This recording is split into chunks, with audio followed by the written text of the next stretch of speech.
Hi Rui, how are you? Hi, Amit. Very well. How are you? So great to connect with you, and I thought let's really inspire the lot of other entrepreneurs with your experience and journey. Yeah, so you had a great experience. You started your corporate journey with Aviva, and you worked with Thomas Cook, and then you kind of co-founded Vinaya, e-online tutors, and 3D Infotech.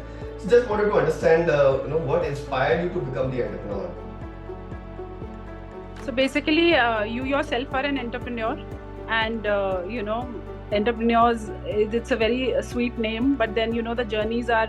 It's just that every heart knows what the journey of an entrepreneur is. But I just say that whenever we start a business, we start and dream basically. So starting and running a business always gives us an opportunity, to make a very positive impact, whether is in terms of expansion of employment, creating jobs, or anything. So of course there has to be a dream behind it, an idea that's unique. But yeah, I would just say that we really wanted to create a very positive impact as far as the education industry is concerned. And of course it has other pluses, like a flexible schedule. You have potentially an amount of income that you can create.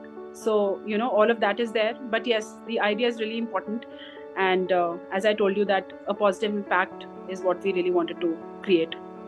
And so what is your leadership philosophy? Just want to understand, and how do you really empower your team? There's no philosophy as such. I just feel that as an individual, you have to really do your best. And I think that's what I usually carry to work also. As leaders, all must really lead by practice and example rather than by preaching and training.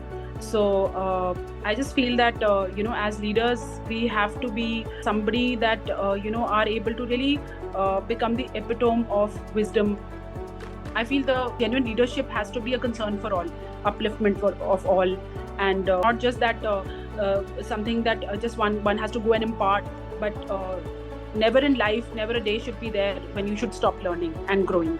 So I feel that is how a leader can be really really impactful. And I think in today's society, it's really important for leaders to be men and women of very good character and integrity, which is something that is very, very infectious. So, yeah, I think that would be the topmost values.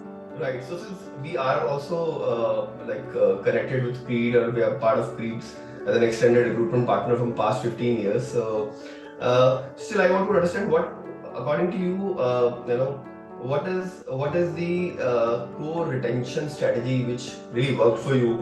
Like it can really work for other entrepreneurs also. That how you could attract and retain team, and because that is, I feel that this is the key for success or failure of any business. I don't know. We are still on the journey. We are still on the track.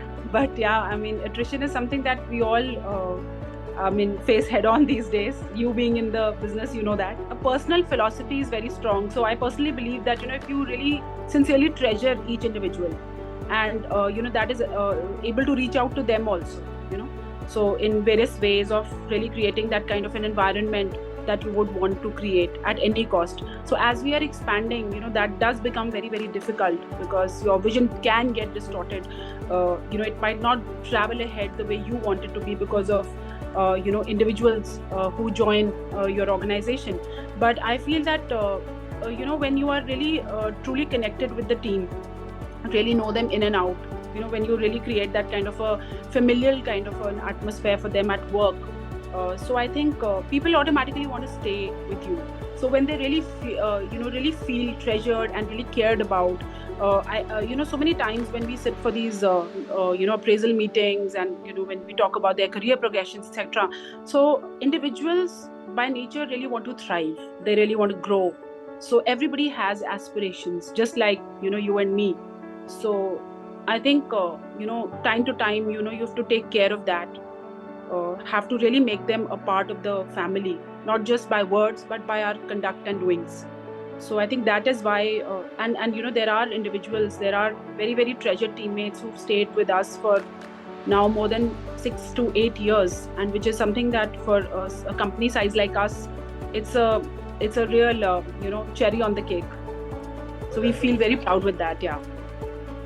And that's very nice. That definitely they must have used the secret strategies to really empower your people. That's why it has worked for you. That's nice. So last question, Ruhi. Any message for the women entrepreneurs, and like it's not easy for a female to step out from your home and really taking up the difficult task of starting a business, or maybe even acting as a co-founder, which is not easy. Yeah, and so any message as how out of your experience? So I don't know what one message. I can't really I don't know. It's just go with the flow and do your best. Develop your personalities constantly, because that's what we carry to the work. We don't become some other person when we go to work, and truly work your best every day. Just stay upbeat about many challenging situations that might arise on the way. But yeah, I mean, this would be my mantra. Thank you so much, Ruhi, and thanks for having you on the meeting. Thank you so much. Thank you so much.